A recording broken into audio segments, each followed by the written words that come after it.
Fadun sáyé mi o, fadun sí sáyé mi o, foyin sí má jẹ́ kí n mọ̀ kóró láyé mi.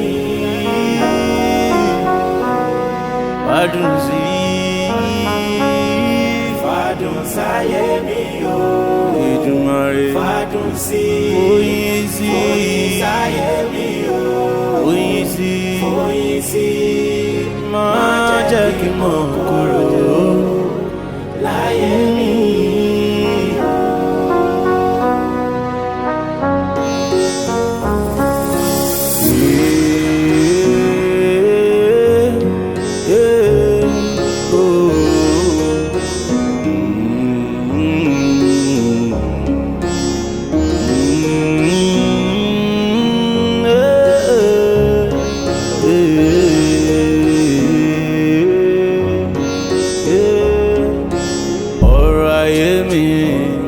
Sẹ́ni tó yé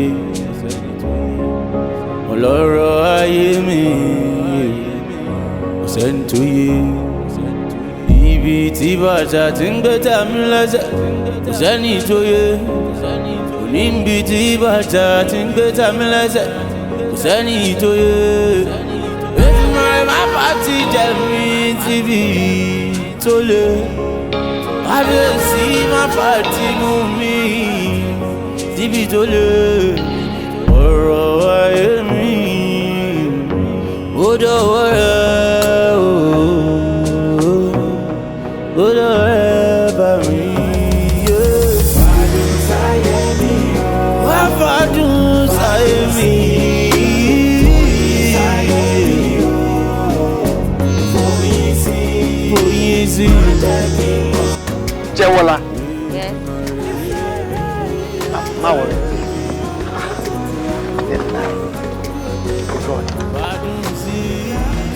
He run. Jẹ́wọ́lá, is this you?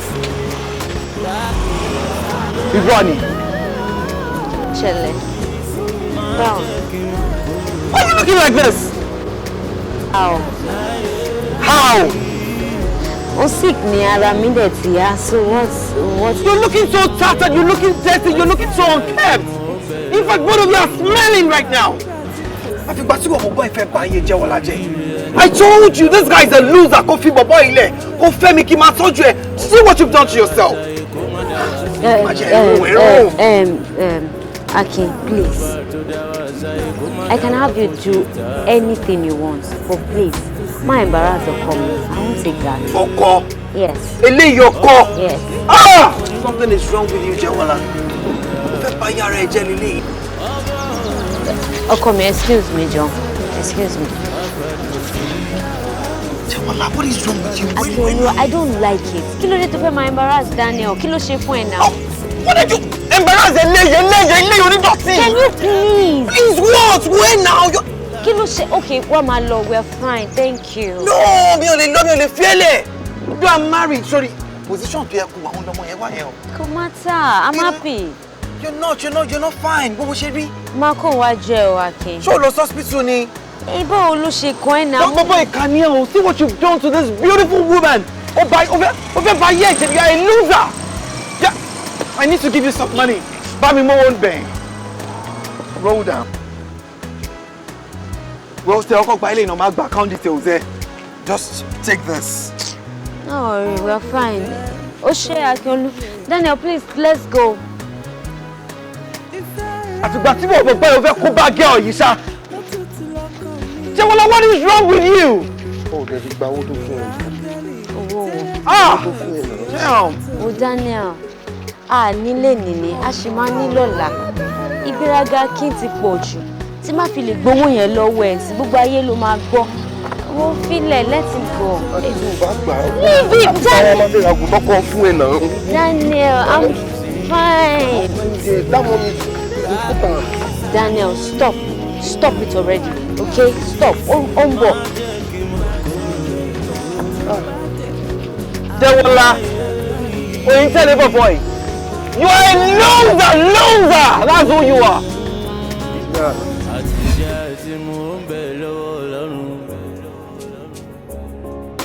àti ìṣoríire ẹni ó ń bẹ lọ́wọ́ ọba òkè. Ọba tó dá wa sáyé kó má dá wa sí fún àjẹ́. Mo lọ́ba tó dá wa sáyé kó má dá wa fún ìta. Fine, thank you. Báwo? Fine. But I think Esther. No, how long will time go? Okay, ma. You're okay? Yeah, I'll do it perfectly well. All right. Yes. Okay. Daniel. Ìlú wo ni ẹ́? Àdúgbò wo ló ti wá? Àti pé iṣẹ́ wo ló ń ṣe gan? Okay, ma. Daniel is okay. Okay. I'm from Ogungbe State. Mi ò ní nǹkan tí mo ṣe presently gan. And Agége ni mo ń gbé náà. Agége ni wọ́n ti wá. Well, Stand up when I'm talking to you. Ta ló ń bẹ sọ̀rọ̀ tó jókòó? Look at him. Agége ni wọ́n ti wá. O ò dẹ̀ níṣẹ́ lọ́wọ́. So kí ló fún ẹ láìdí àkókò lè wọnú ilé mi wá kó wá mọ́mọ́ yìí? Ẹ́ kí ló sọ sí létí náà? Ó tún dá mi lóhùn. Ìwọ díẹ̀ kí ló sọ sí ẹ létí? Tó fi fi ìpè o lè mú ilé ìwà ká mi mọ́lé. Ẹ́ mi fẹ́ gbọ́ mọ̀ dádì mi. Now listen, èlò ló fẹ́. No, mo recognize pé àwọn political enemies mi pọ̀. So ti yẹ wọ́n dẹ̀ lè fẹ́ set me up. Èlò ló fẹ́ kí n pay ẹ off ká máa ṣe wàhálà. Ó ń dá mi lóhùn. Okay, ìta fún oyé wọ̀ yẹn. Come on, get out of my house. Now, tó bá lè fi ìfò lágbára jẹ́ kí n tún rí ẹ ní gbogbo vicinity.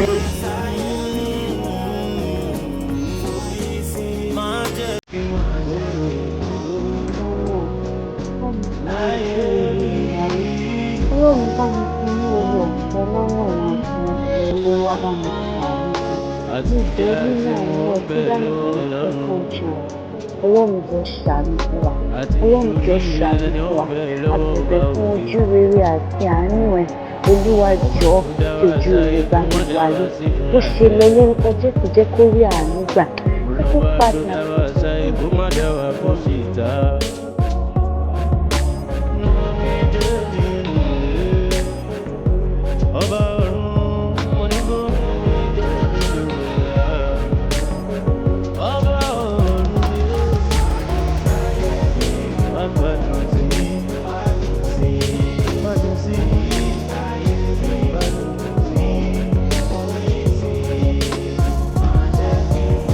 Bá ìwé náà lọ kàwé Ọlọ́run orí ọ̀fun má jẹ́ kó wá sókè nínú ayé Daniel má jẹ́ kó wá sókè Olúwa ṣàánú fún wa Ọlọ́run ṣàánú fún wa nínú ọ̀pọ̀ àánú ẹ̀ ṣàánú fún wa fàánú gbé wa dìde lórúkọ Jésù kí gbogbo ọlá ògo yìnyín àti ẹwà kó máa jẹ́ tìrẹ láyé àti láéláé.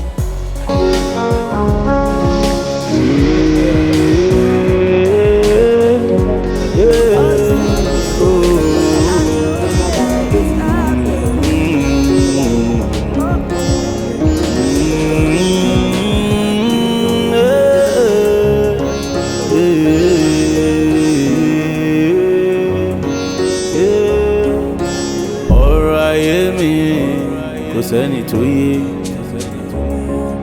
ọlọ́rọ̀ ayé mi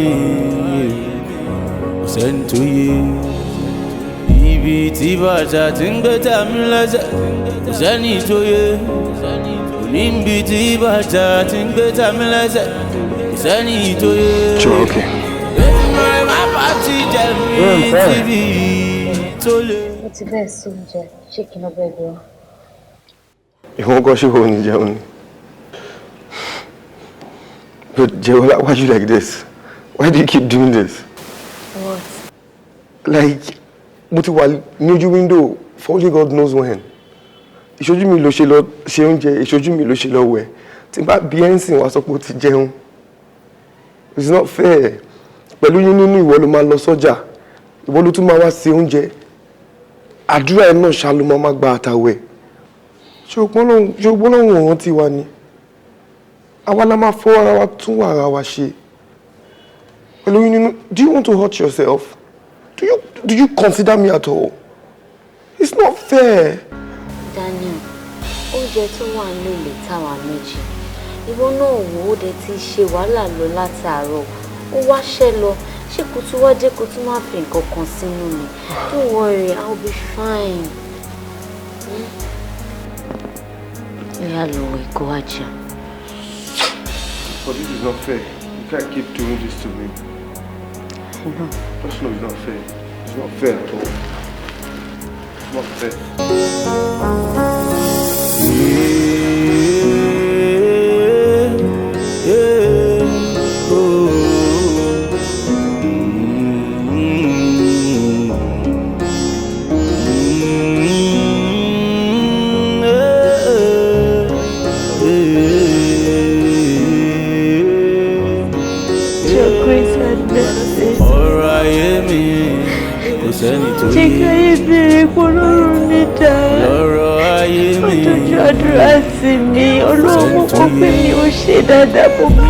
Tí bàtà tí ń gbé tàmí lẹ́sẹ̀, sẹ́ni tó yẹ.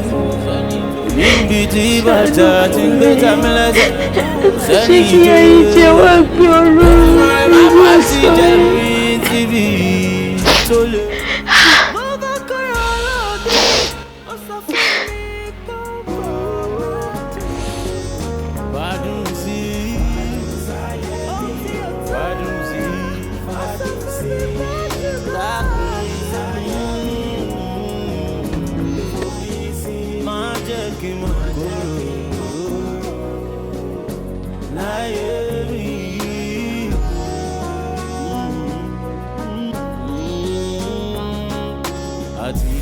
Tí mo ń bẹ̀ lọ́wọ́ Ọlọ́run àti ìṣoríire ẹni ó ń bẹ̀ lọ́wọ́ ọba òkè. Ọba tó dá wa sáyé kó má dá wa sí fún àjẹ́. Mo lọ́ba tó dá wa sáyé kó má dá wa fóṣì ta. Nú omi jẹ́ mi nù ọba ọ̀run onígbòhùn mi jẹ́ mi nù.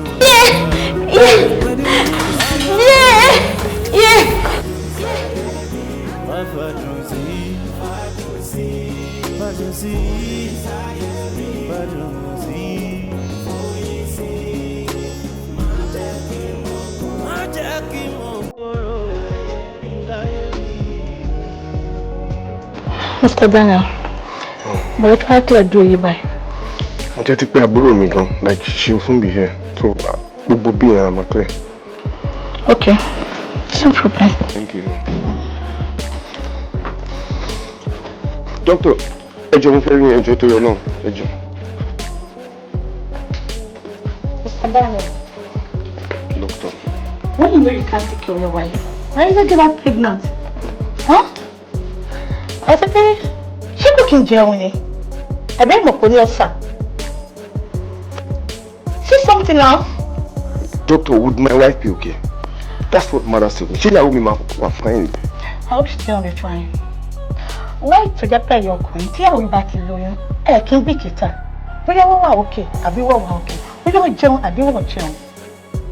Well, because to do with me, but so I learn. Oh no, see how well you will not do with you. And I'm sorry for that.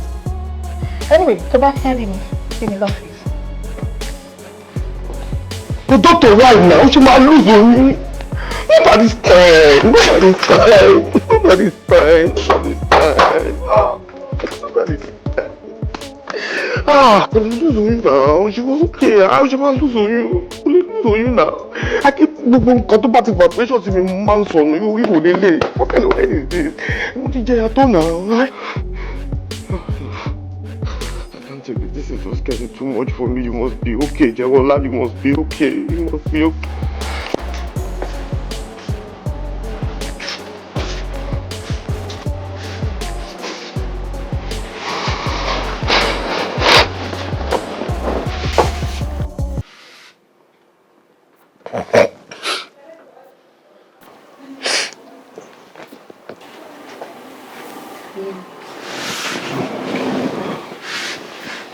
Yeah, how do you feel? Baby, you look stressed. It's okay. I'll be fine. Baby, I need you to be fine. Please. Please. Don't worry, darling. Ọlọ́run máa ṣọmọ mi fún wa láìpẹ́. Oh, baby. But this is bad. Like, too many things have happened. Shashay on me, like, shashay on me, baby. It's okay. Everything will be alright. You just promise me you'll be fine. Please. John, to your long. We've been through so much together. I want to always check my side. Can you what you can read? Please, Joe. You promise me. Oh. Not again. I failed you again. Daniel, please. I failed you again, baby. I failed you. Your family was right. And a failure, big failure, good for nothing. And it's a talking here, big failure. Useless man. That's what I am. Daniel.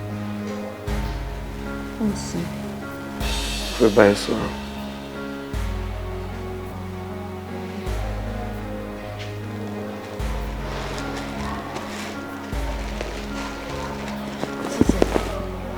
Your family was right. I'm a useless man. I want us to quit this relationship. You need to go back to your father's house. Quit this relationship. Go back where?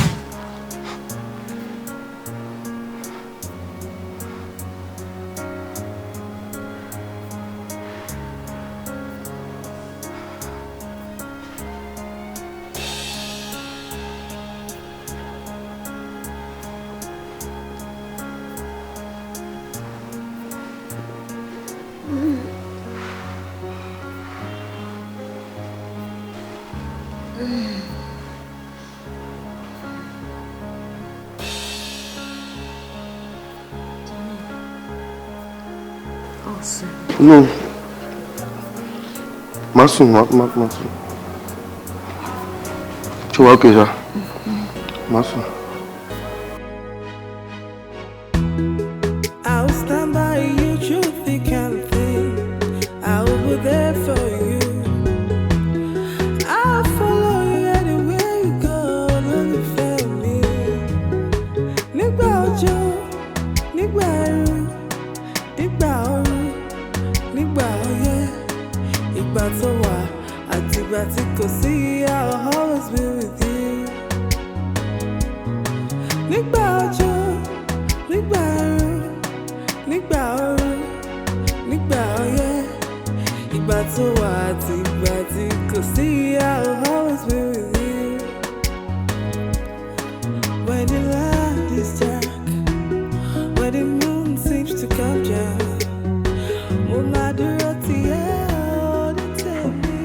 Dàkúlá gbogbo ọ̀rọ̀ tó kọ sílẹ̀ gbogbo ìlú dà àmọ́ sórí bí mo ṣe wà yìí lọ́wọ́ tí mo wà yìí mi ò dá ní 25 kọ́bọ̀ débi tí máa lọ kó 25,000 lọ fi raṣọ wọn lọ́hùn rí mi oríṣiríṣi jàǹkárìwọ̀ ló wà lọ́rùn mi tí mò ń ṣètò ilé bí ìgan láńlọ́ọ̀dù ti pè wá tó ní ká wá san rẹ́ǹtì wa mo ń wò mí tiẹ̀ tí mo ṣe fẹ́ ṣe ilé ayé mi.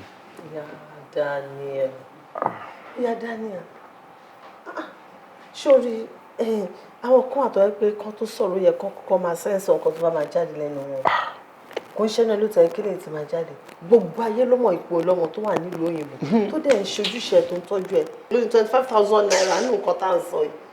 ìlú òyìnbó gbórúkọ lérí bíi ìtẹ̀jọ́ olóró ni bó ṣe wà ń bẹ̀ yẹn iṣẹ́ ọdẹ ló ń ṣe bá ṣiṣẹ́ ọdẹ ní ọ̀sẹ̀ yìí sìn ọ̀sẹ̀ bíi 8 ó lè má lè ṣẹ́ ní ṣe mọ́dẹ̀ ni àmọ́ ẹgbàá nǹkan kékeré gbogbo bùkátà ti wà ńlẹ̀ eléyìí burúkú ìṣẹ́ra òun ṣe lẹ́sìn àlọ́sanwó wọn lóun fẹ́ ráńdà àti tó máa mú lọ padà sí skul àtúnsanwó gbogbo ẹ̀ kàn kóra wọn jọ bàbá láńlọ́ọ̀dù ó fẹ́ bọ́ọ̀lẹ̀ ń jẹ tàbí mo ṣe ni mo sá wọlé ní ń bèrè owó ẹ̀ ìṣòwò lómi.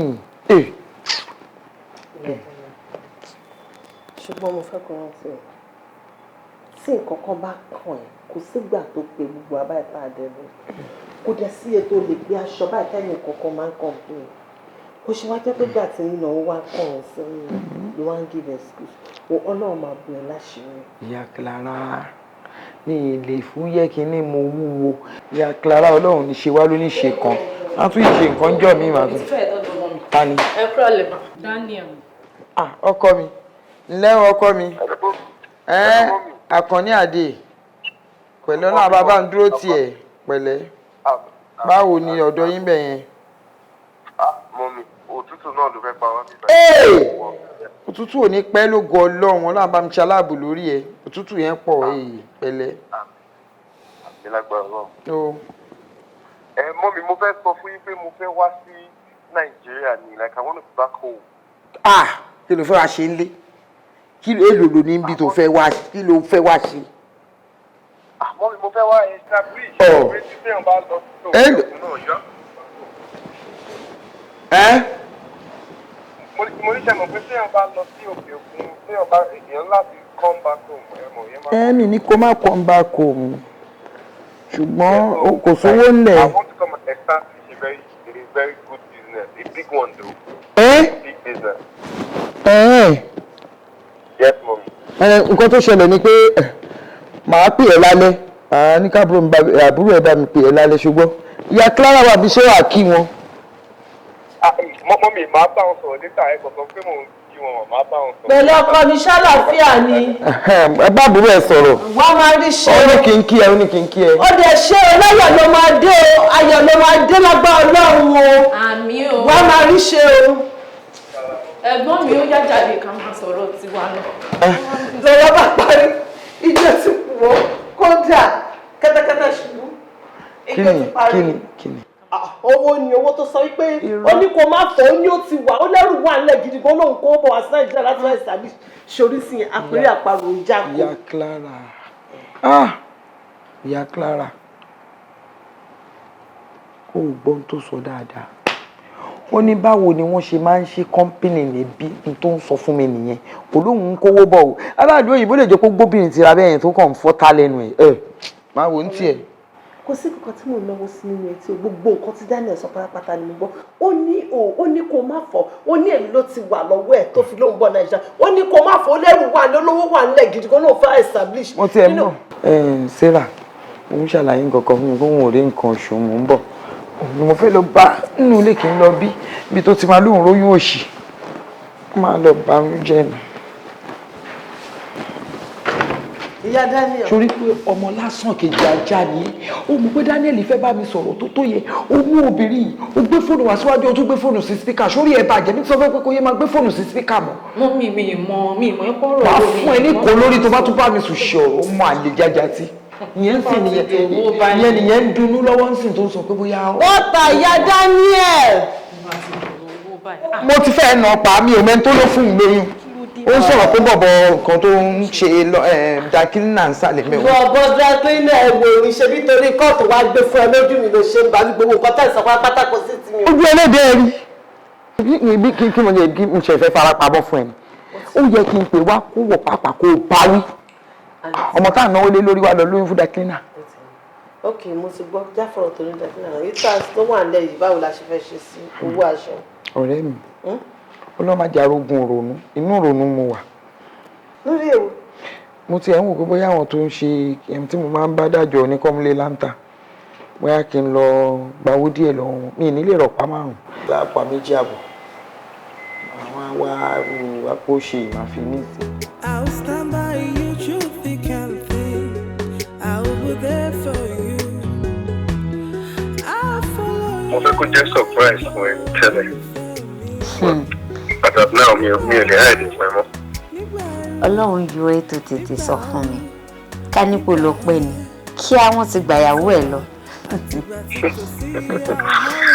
Àwọn àbúrò ẹ̀ nǹkan ṣé bí orí wà òkè. Àbúrò mi wà òkè everybody náà wà alright bọ̀ kí ló dé tó o ṣe béèrè pé ṣé mi wà òkè tó jẹ́ àwọn family mi ló ń béèrè. Okay, is my baby okay? Well, Now that you told me you're coming home, your baby is very okay. Who is it? It's Mrs. Daddy called for you. Okay, tell him I'm coming. All right. Yoshi. Sorry. Ọládùnní ni. Ó ní daddy ń pè mí.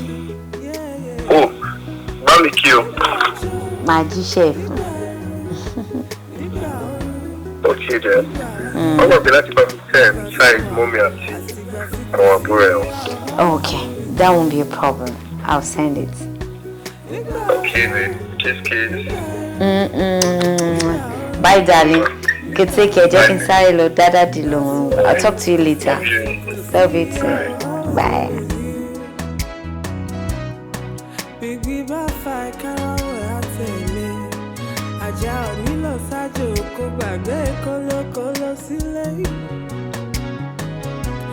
I'll stand for you anywhere you go. Akérèlú, ọmọ tó yá bá bí ẹ̀yà ló máa jọ. Well, you can't say that again. Bàbá ẹ̀ ló jọ. Èmi ò kàn fi jẹ ọkùnrin ọwọ́ ni o.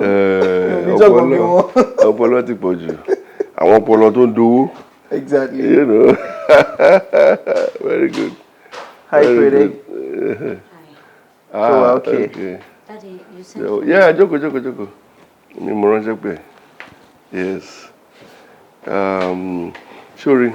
You see, Akinlolu, company won the proposal they put together already. Fantastic proposal. And one really, really good ideas. You know, Nibe. And move go bo. Yes, move go when I highlights Ibe. Because the truth is one fair for 20% equity. Which really will be good. You know, I want to talk but we can settle for that. So, but yeah, I want to highlight it. Well, all right, Daddy, thank you. Well, everyone knows Oteno Holdings is a very big name. It's huge. Mm-hmm. It's an household name.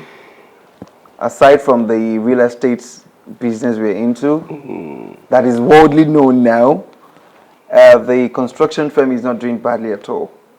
So, you know, we need to spread our wings, we need to spread our tentacles and touch other aspects as well. You know, the world is evolving, you understand? So, we need to tap into the new technology and stuff. So, like I told you, yes, I came up with an app. You know, this app is Oteno app. This is where all business owners will find themselves. You know, to put their products, their goods, the services, you know, whatever you're selling, whatever, like, you know, to Wasori, Otoban Taron, they can be there, you know. You see? Everyone knows Oteno Holdings already. So when we say Oteno's app, you know, they tap into it. Get to more traffic map, you understand? So target me going here. A lot of traffic, then the name Oteno, everybody is familiar with the name already, then Emo, could see business see me back venture into with a name or 10 or Tikoni, boom. Oh, boom. Fantastic ideas, I'm telling you. Look, Jack and File, I can disturb me. Bami explain what I'm from that. So and what can that from? Oh, very fantastic ideas. Mama, okay. Yes.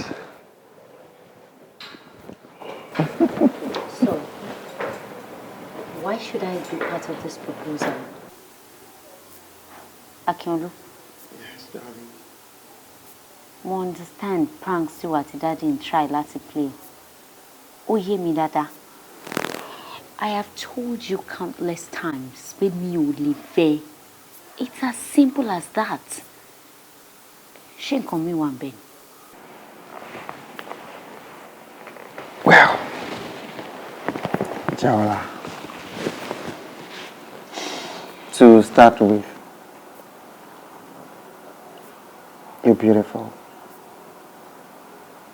And you look more beautiful when you frown. That's one of the reasons I love you, actually. And I want to spend the rest of my life with you. Moving on.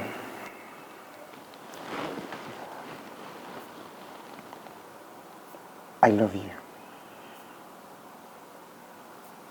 Jẹ́ kí n fẹ́ ẹ. Mo máa fìfẹ́ bá ẹ lò. Máa fowó bá ẹ jẹ́. O ò lè lack nǹkan ẹyọkan báyìí tó bá fẹ́ mi. I'm telling you. Owó wà lẹ́ o. Yàtọ̀ sí pé dáàdì mi lówó. Èmi gangan fúnra mi ibu owó ni mi o. I'll take care of you. Máa fi ìfẹ́ bá ẹ lò. Máa fi owó bá ẹ lò. And your life will never... Akeem, just keep quiet. Shut up.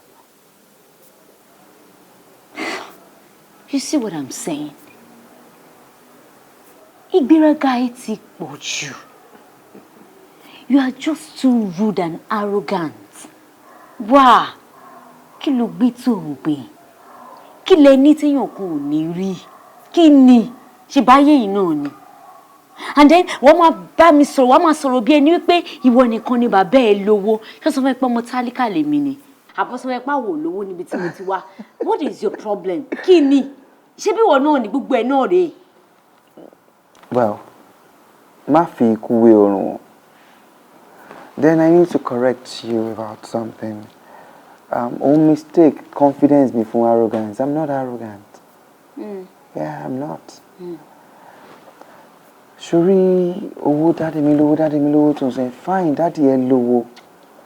Ṣùgbọ́n owó tí dáàdì ẹ ní yẹn.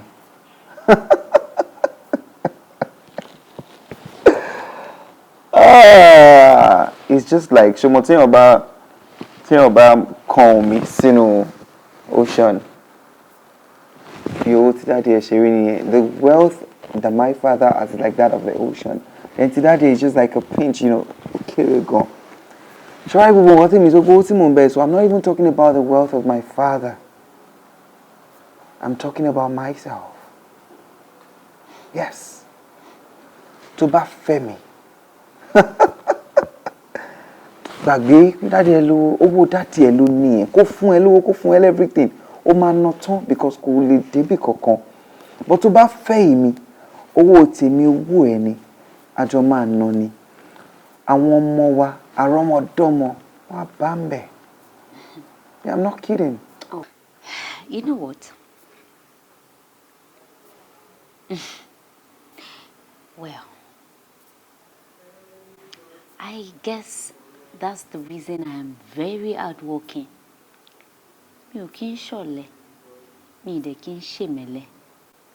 And fortunately for me, I have a boyfriend that is very hardworking and intelligent. So, we can as well make our money. I'm sorry, I am not lazy and I will never be. Really? Really. If you will excuse me.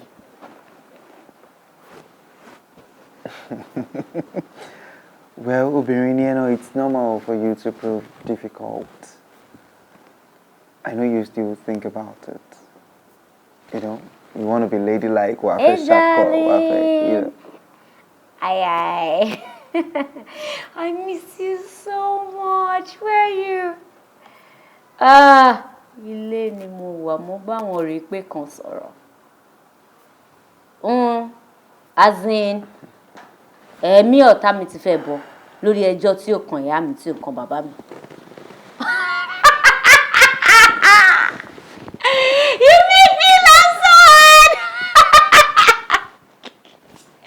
Oh, I swear to God. Ọmọ àlè. Yes, no, I'm doing invited, so you need to go. Serious.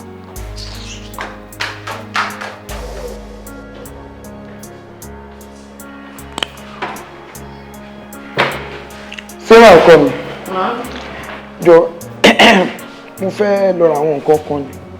Owó tí mo kó fún ẹ dání tí mo ní kó bá ń tọ́jú ẹ̀sà àkáǹtì ẹ̀ ẹ má bà mí. Tẹ̀lé mi lọ́wọ́ lọ́ bá ń withdraw ẹ̀. Owó wo? wọn ò ní kí n kówó kankan fún yín nígbà tí bọ̀dá mi pè o. No, ọ̀rọ̀ tó ń sọ tí yé mi o. Jọ, ṣé Daniel ló sẹ́ndì owó sí àti pé mo ti rí sáìn lára ẹ̀. Òun wọ́ ọmọ tí wọn náà máa jèrè. Ó bá ti tètè ṣábíàmọ́ kó ti tírẹ̀nì àwọn ọmọ ẹ̀ kó lè máa gbádùn wọn. Ṣé Daniel ló kó ilé ẹ lọ́wọ́? Àbẹ́mi ni mo fún ẹ ní owó pé mi fẹ́ ná owó yẹn tán pé bá mi tọ́jú ẹ o. Ó yá sọ. Kò sí problem, mi máa kówó fún yín. Ṣùgbọ́n ẹ rántí pé ńgbà tí Daniel kówó fún yín 2 million ló kó fún yín. Má ka ẹjọ́ ló fẹ́ rò. Ìgbà tẹ́ná kú 500,000 lẹ́sẹ̀ kó fún mi pé kí n kó dání. Tí bọ̀dá Daniel bá dé, ẹ jọ̀ọ́ kí lẹ fẹ́ ní ẹ fowó ṣe o. Má ka kiri àdúgbò. Bóyá tí ń dùn ẹ̀ ńgbà tọmọ mi sọ yí pé gbogbo ìdajì sọlọ lòun fẹ́ rà fi ṣe kọ́ńpìnì gbogbo Lẹ́kí gbogbo ibi tó ń ṣe tó gẹ̀ẹ́tì sí ẹ̀kan lẹ̀ báyìí ló lóun kó máṣíìnì bọ̀ tó ń kó rẹpẹtẹ bọ̀ tó fẹ́ ṣí kọ́ńpìnì síbí tí wọ́n wá ń sọ èlò ni owó ìṣì tó ń sọ. gbogbo owó tó ń jọ̀wọ́ lójú yìí bíi 50 naira bíi 10 naira lórí lójú ọmọ mi. Yes wọn kò kàn ẹ́ ṣáà bẹ́mi kó owó tèmi kó fún ẹ ni mo sọ fún ẹ. Èmi ò lè lọ́bì kankan. Mo ní kó tẹ̀lé mi lọ pàdé gbó fún olóòlù lọ́bì ṣó ti bá fún ẹ ní ọrùn bá ń gbówó mi ó yá tẹ̀lé mi lọ yá. Màámi ẹ má tí ì pariwo ẹ gbà ẹ lọ withdraw ẹ fúnra yín ṣùgbọ́n mi ti yá 150,000 ń bẹ̀ ẹ gbà. Ìwọ ti yá fún 150,000. O lè ní ẹsẹ̀ o lè ní ọmọ olè wo káàdì má máa fi pè tẹ̀lé lọ bí mo ṣe ń lọ ni Ọlọ́run tí ń bá débẹ̀ tí mi ì bá owó kú kí n tó dé ni àbí kó sá lọ ṣé o ti gbọ́ níṣẹ́ ara ẹ̀ àtẹ́pọ̀ òkú kọ́sọ́mà gidi wálé wọ́n ló ń jẹ́ kẹ́rù máa wú ọmọ mi Daniel o ò léyàn gidi pè ẹ́ àtúkọ̀wó fún Daniel ó tún yọ ọ́nú ẹ̀jẹ̀ o lè ìgbà ló fẹ́ fún 150 mi máa fún yín ẹ sì lọ gbà yí. ọwọ́ ẹ̀ ò dẹ orí kọ́sọ́mà gidi ọmọ àlè.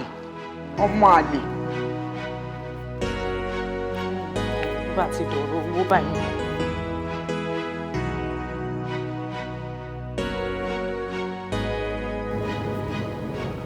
Yeah, I'm around already. Yeah. We're still around there because Ogungbe mi káàkiri like mo fẹ́ get àwọn nǹkan then I need to pick up SIM card. Yeah. Then WhatsApp tí mo ń lò yẹn it will not go through for now, because I have to change it.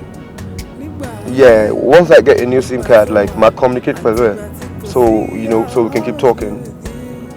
Well, I love you, baby, as usual. You know that. I love you as usual. You know that. I cannot stop loving you. Yeah, I'll see you in a bit, baby. I love you. I'm ready to change, girl, man. I encounter traffic like compared to the last time I left. Uncle, I want to buy my ticket to meet you at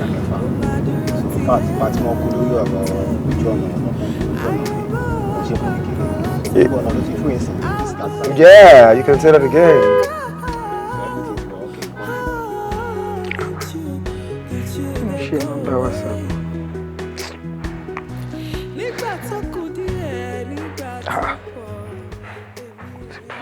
Bọ̀dá mi máa ti padà pé. Ọkọ mi ti dé. Olówó orí mi Àkànní Àdè. Bọ̀ ó ní táwọn bá ti ra SIM tuntun, òun máa pè wá padà. Bí mi ṣe tí ìgbúrò látara mi ò balẹ̀, mo ti pé WhatsApp number ẹ̀ títí kò lọ. Ṣé ẹ̀gbọ́n nǹkan tí mi sọ ni? Etí ń dùn ya bàbá ẹ̀. Àní bó ṣe pè tán báyìí ló lóun máa yọ SIM kúrò lórí fóònù. Ó dẹ̀ tí lóun máa pè wá padà, ẹ jẹ́ fara yín balẹ̀. Èmi ní kémi fara mi balẹ̀, ó dà kó rí ẹ̀ ò fẹ́ pé nǹkan tó ń wà lórí ẹ̀ ń jà. Kò sí wàhálà ṣe bó ṣáà ti gbọ́ pé ó ti dé, ó ti bá ẹ sọ̀rọ̀ pé ó wà mí. Ó ti dé. Bóyá kémi náà kúkú á máa lọ sọ́nà airport ńgbà yẹn kí. Ẹ jẹ́ bọ́ sọ́nà. Kí n bọ́ sọ́nà orí ẹ̀ yí dànù olùṣèrò pé tálíkà bíi tiẹ̀ ni.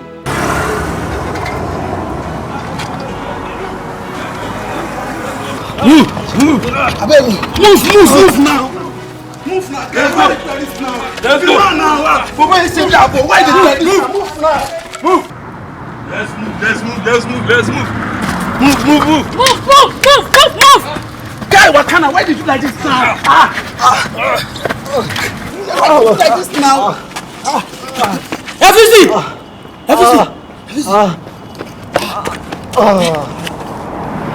Siganza. Baba yẹn lè meet up mọ́. Ọ̀sẹ̀ lélẹ̀. Ọ̀sẹ̀ ni. Jọ́jú. Baba yẹn kò yẹ kó kú lákòó.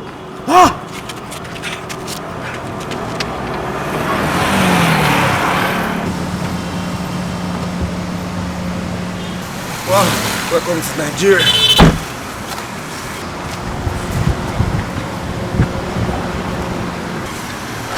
Over.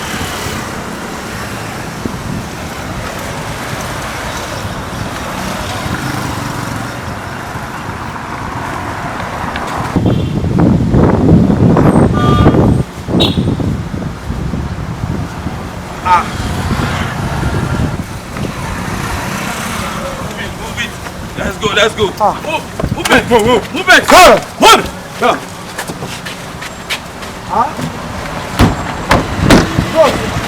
Close.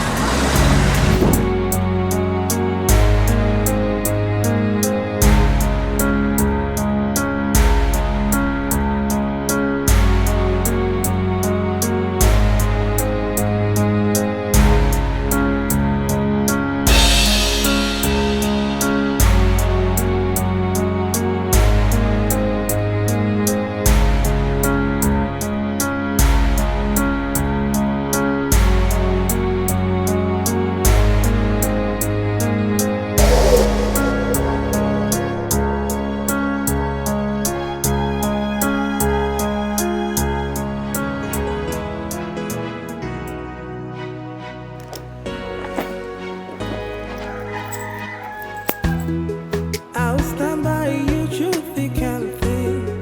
I will be there for you.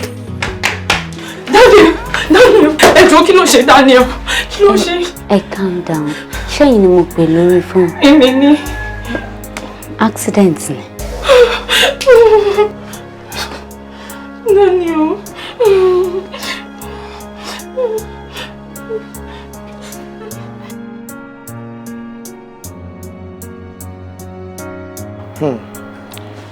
Ó tiẹ̀ máa bá mi dúpẹ́ lọ́wọ́ Ọlọ́run.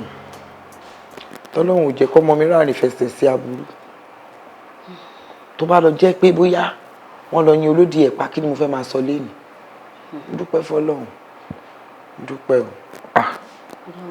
Kan kékeré kọ́ o. Wunmi, ṣé ẹ̀yin ẹ rò pé driver tó gbé Daniel láti airport pọ̀ mọ̀ nǹkan kan nípa ọ̀rọ̀ tó ṣẹlẹ̀ yìí? Nítorí yàtọ̀ sẹ́yìn Aunty Sarah àti mi ò rò bí Daniel sọ fún any other person pé òun ń bọ̀ nílé. Àwa tá dẹ̀ mọ̀ náà, especially èmi ò mọ̀ pé ó gbé adúrú owó yẹn lọ́wọ́. So how come tí amọ̀ba ṣe máa wá dẹ̀rù kọ́ ọ̀sẹ̀ tó máa gbàdúrà nǹkan tó gbé tó máa bá lọ? Òkúkú rí sọ.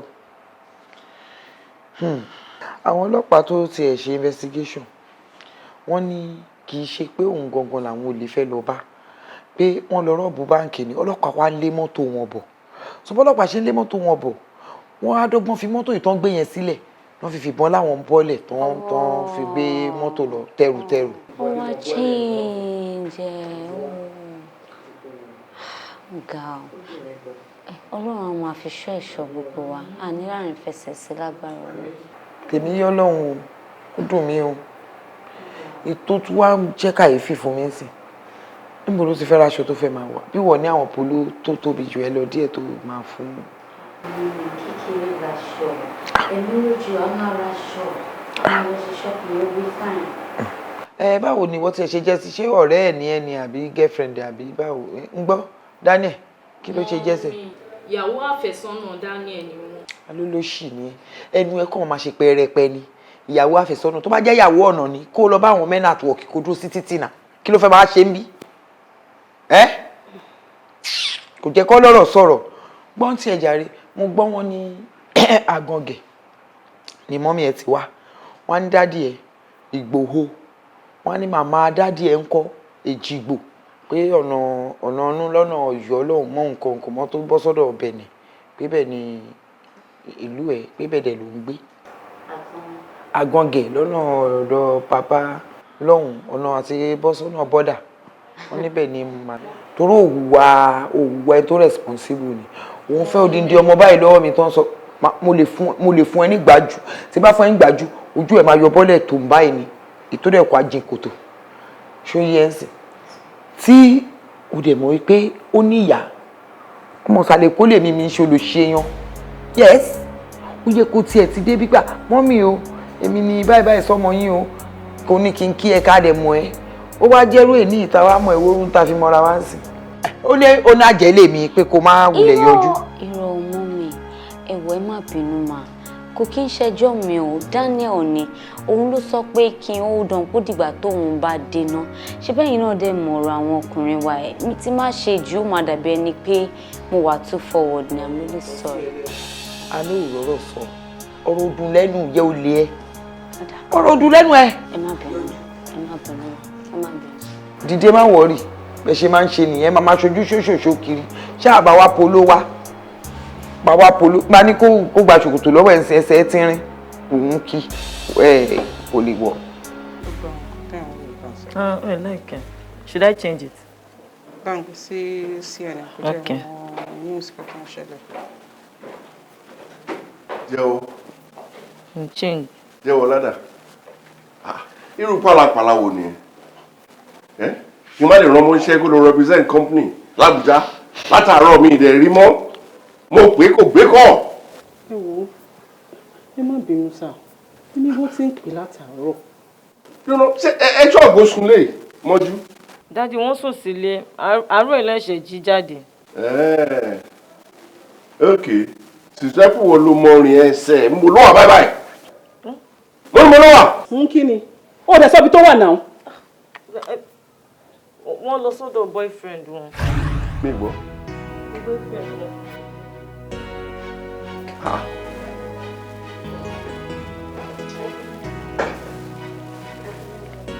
Ìwọ. Mo lọ tí mo. Mo ní bolo lọ.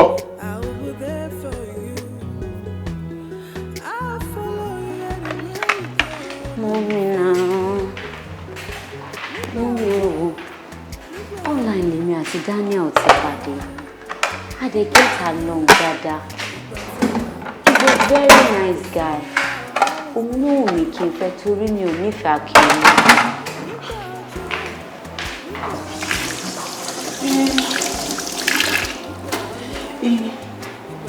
Tó bá ti wá jẹ́ wípé Daniel ló fẹ́ fẹ́, ṣé àwọn òbí ò gbọ́dọ̀ ní? Ṣé àwọn òbí ò gbọ́dọ̀ mọ̀ sẹ́ni tó fẹ́ fẹ́ ni? That's the point. Ẹ wo mọ́mì, ìgbà tí Daniel ń bọ̀ wá sí Nàìjíríà, gbogbo nǹkan tó kó wá pátápátá làwọn olè gbà lọ́wọ́ ẹ̀, over $100,000. Gbogbo aṣọ, everything pátápátá. So it's more like kò ní nǹkan kan mọ́ bí ẹni pé kí wọ́n ṣẹ̀ṣẹ̀ bẹ̀rẹ̀ láti bẹ̀rẹ̀ mo wà báyìí. Mo dẹ̀ feel fún gan, you know, but he'll pick up. He's very intelligent. Ṣùgbọ́n how do we convince you, Dad? Àti wípé báwo ló ṣe fẹ́ tètè múra fún meeting tó ní láti lọ ní Abuja? Ẹ wò mú mi, èmi ò lọ fún meeting kankan. Mi ò lè fi Daniel lẹ̀ nínú state tó wà ń sìn náà. Besides, mi kì í ṣe staff daddy. Kí ni gbogbo àwọn staffs wọn gba salary fún? Ẹ wò mú mi, it's not really about the meeting. Daddy kan try láti connect mi àti Akeem ló papọ̀ ni. And I don't want to. Mommy, I don't like him. He's too rude and arrogant. I don't love him any bit. Mommy! Daddy paying.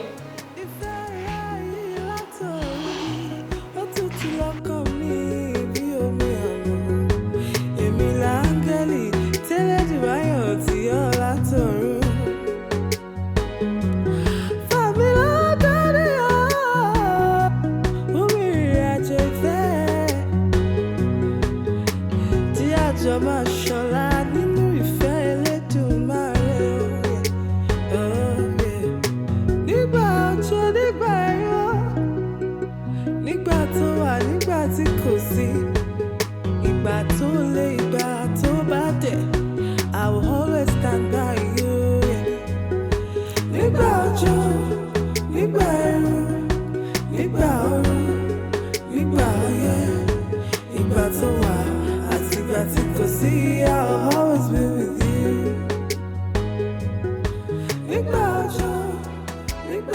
welcome back. My brother, how far now? You're not looking bad. Hey, K, my man. How far? Yeah, my nigga. Nice. Brother, my brother. Good. All's good. Tracy. I want to let the fish out for under a week. Guys, calm down. It's a long trip from the hair. Let's relax. There's a lot of places in Nigeria. You don't need to rush things. Tracy. Yeah? Me was Nigeria to relax. I have just 1 week to get my money back. Hey, Eke. Mo just saw lójú ẹ kí ló ṣe lé tó ń ṣe báyìí. Ẹ sọ ní ẹ jẹ́ ká kúrò ńbí mẹ́. Lọ wọ́n ní mọ́tò ẹ jẹ́ ká kúrò ńbí. Know what I'm talking.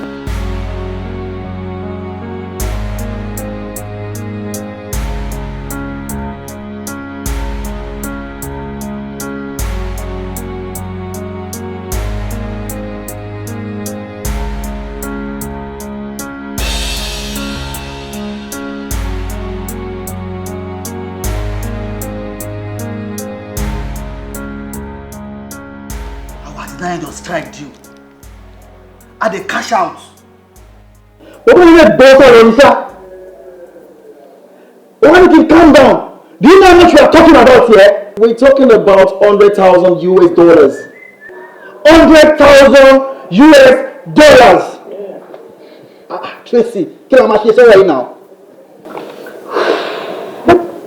Hey, you guys, you have to calm down on because ikú lè wà yóò tẹ́ ẹ̀ bá ti ní sùúrù. Ọlọ́run ẹ lè dàgbà síbi àmàmà wá dáná kiri a lè má dàgbà síbi ẹ ní padà nù ẹ ní sùúrù tí mo lè sọ fún yín. Tracy, I'm a ní sùúrù, just as you said. But the bottom line is, how are you going to track this guy? We just have a week. Daniel tẹ́ ń sọ nípa èyí tó bá gbé àdúgbò owó tẹ́ ń sọ tó gbé wọ Nàìjíríà. Ààrẹ ò balẹ̀ tó gbogbo eléyìí mo mọ club mẹ́ta tó jẹ́ pé ó máa wọ bẹ̀ ní 24 times and ẹni tó yẹ kó mọ jayéjayé mo máa mú sọ́wọ́ báyìí ọlọ́run bọ́ owó la máa fi ṣe gbogbo ẹ̀ o I need money. And how much are we talking about? Owó ni. Yeah, money. How much do you need? How much? Sọ̀rọ̀. Owó.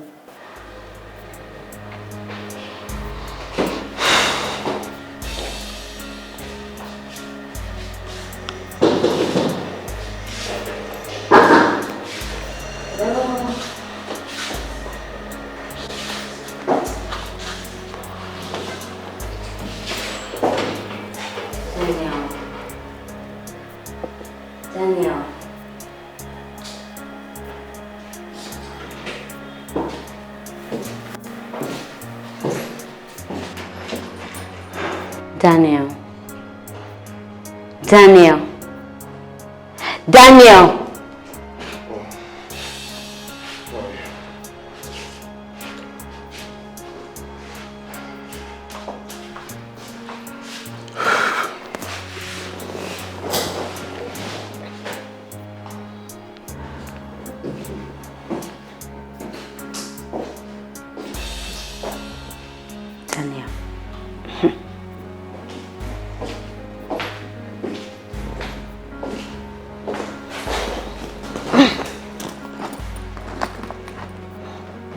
O tún ti ń ronú àbí?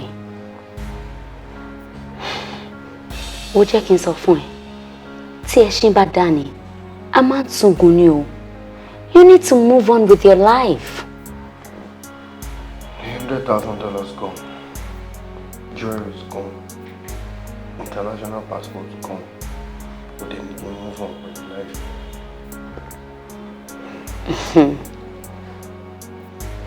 Ìfẹ́ mi.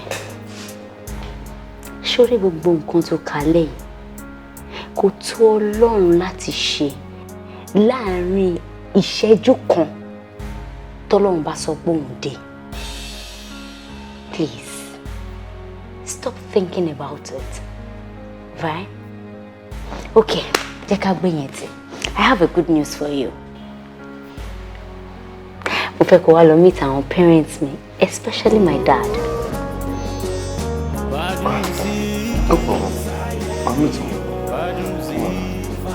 Be happy now. Smile for mama.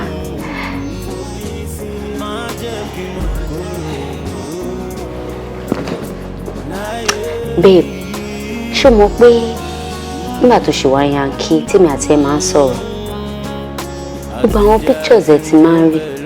Èmi ò mọ̀ pé tattoo ara ẹ tó báyìí o. Ó mọ̀ wá expensive gan-an, àbí? Kind of more expensive. Àdẹ̀sọ́pá ní ìdòwò. Mo wò bóyá ká tiẹ̀ yọ ká lọ ta wọn. Smile, baby. Come on.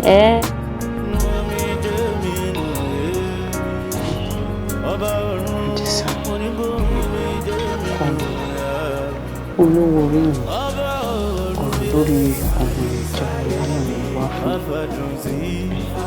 ọkọ mi ò dé ju nítorí ọdún bá ń dáríjì ọmọ yìí ọmọdé ló ń ṣe é.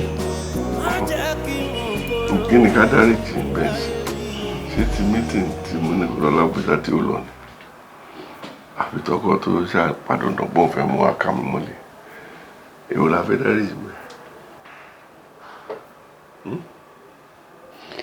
Ẹ wo èmi tí èèyàn ń wò wípé báyìí pé ṣẹ́rẹ́ ọmọkùnrin tá à ń sọ yìí tí èèyàn wò wípé ká tẹ̀sọ́ fún Jẹ́wọ́lá kó mú ọmọkùnrin wá sílé wa. Ẹ kó mú ọmọkùnrin wálé ká tiẹ̀ wò ó ká tiẹ̀ wò ó. ìbẹ̀rẹ̀ gbọ́dọ̀ Akínolú ó ṣàmú nǹkan tó wà nígbà àbúrò mọ́ ni àbí mo tún máa sọ sítórì mi Akínolú ni o èmi ò fẹ́rẹ́ anybody o.